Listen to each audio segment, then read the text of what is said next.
Վերջերս քննչական կոմիտեն բացահայտել էր դեպք, երբ ավտոճանապարհային այդ խախտումների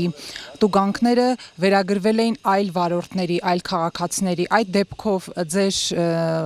աշխատակիցներից ոմանք պատասխանատվության ենթարկվեցին։ Դրա հետ կապված հիմա ընթանում են եւ ծառայողական քննություններ եւ քննություններ համապատասխան։ Այսօր մեր համար մեկ գերխնդիրը քաղաքացիներին մատուցվող ծառայությունների որակի բարձրացումն է, որի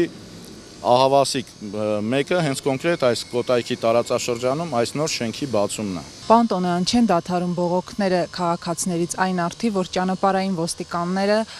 կրկին փորձում են մարդկանցից գումարներ կորզել տարբեր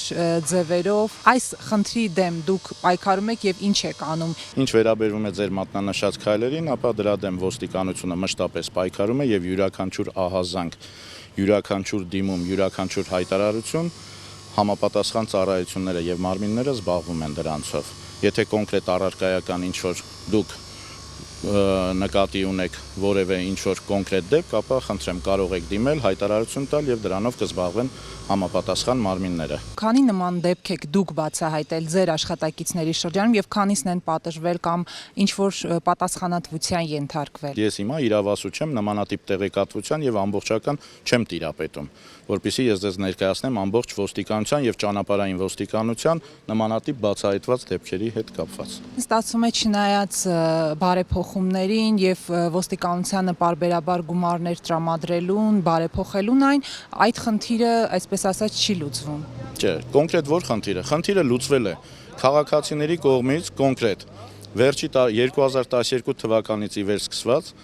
կապված տրանսպորտային միջոցների գրանցման հաշվառման, վարորդական վկայականների հետ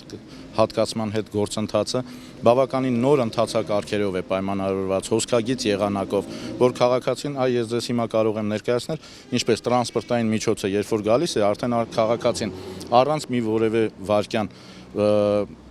սպասելու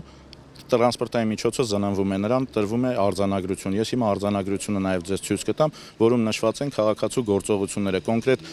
ինչ գործողության համար ինչքան պետք է վճարի, որից հետո նա մտնում է շենք։ Շենքում արդեն մանրակրկիտ ցուցանակներով տրված է թե քաղաքացու հաջորդական գործողությունները համարանիշի ընտրությունից սկսած մինչև վերջը սեփականության իրավունքի գրանցում ենք իրականացնում եւ քաղաքացին քիչ թե շատ իրազեկ, եթե իրազեկված էլ չի որևէ ինչ-որ կոնկրետ գործողությունից ցուցանակները եւ կոնկրետ տեղեկատվական